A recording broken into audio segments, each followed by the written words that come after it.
cost, I just wanted to die. Like, no joke. Because I said, I mean, yes, I was working all along, right? I was employed.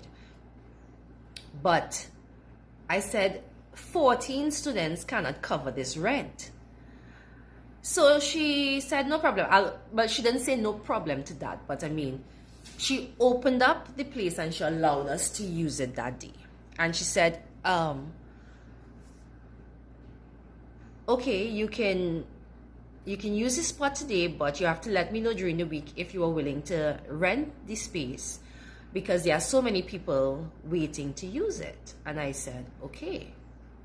So we used the space, and that just taunted me all week. I was like, oh my gosh, how am I going to afford this? I don't know what to do.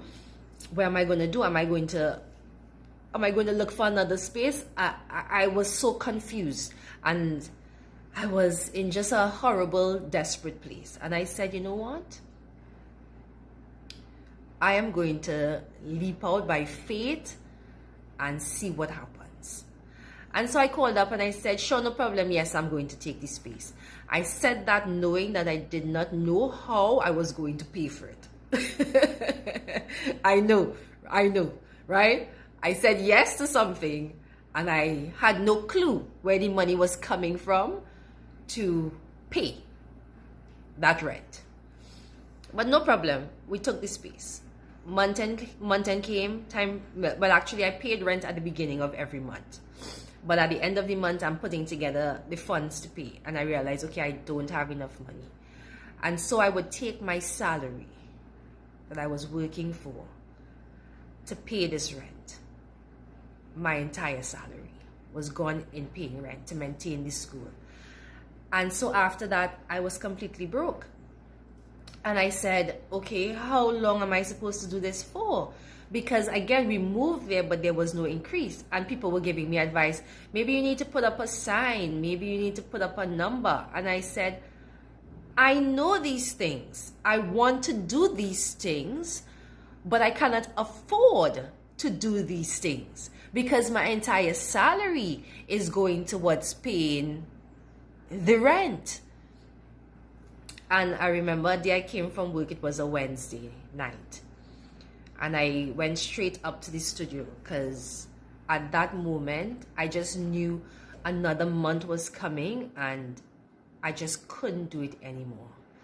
And I got to that studio and I said, God, what is going on? I remember just screaming out like, God, what is going on? Where is my rain? I thought you promised me rain. I mean, I was depressed and I cried. I bawled my eyes out and I left and I went home and I came back this Saturday for classes, teaching my class as normal.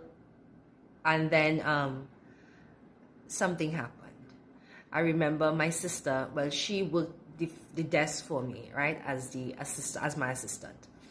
And she said to me, Kizzy, come and see this. And I said, what? And she said, who are all of these people that are coming up the step? And I was like, what do you mean? And she said, people are just walking off the streets coming. And I was like, wait, what? And so I went and I looked and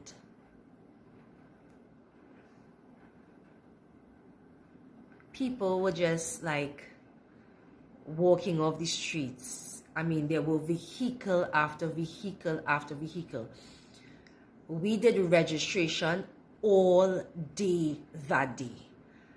And after that moment, the school stood on its own. I no longer had to take my salary to cover it. The school stood on its own so much that I even left my job. And I went full on, head on into running this school. And I mean, God showed up and has been showing up ever since. But he was there every step of the way, to be quite honest. And yeah, And we have been going ever since. And then COVID came. Guys, stay with me, right? I'm taking this story somewhere, right? And then COVID came, and man, and it just kind of knocked us. It knocked us all the way down. I was like I can't catch a break. I felt like that, like I just couldn't catch a break. And to make that transition to online classes was a lot. There was so many setbacks. It was extremely challenging, and it was very hard. It was very, very hard. And yeah, but we're still going, eh? We're not done yet. And to top it off, I just realized the building that we are in is for sale. Yeah, the building is for sale for a couple millions of dollars. So I'm like, what's next? You know? So, I mean, we went from Couva Community Center to California Community Center to Marabella in a church to Vista Bella. Now where our building is, the building that we are in is for sale. And I said, man, God, what is this? But we have had some amazing time. I mean, the students, I mean, the school grew.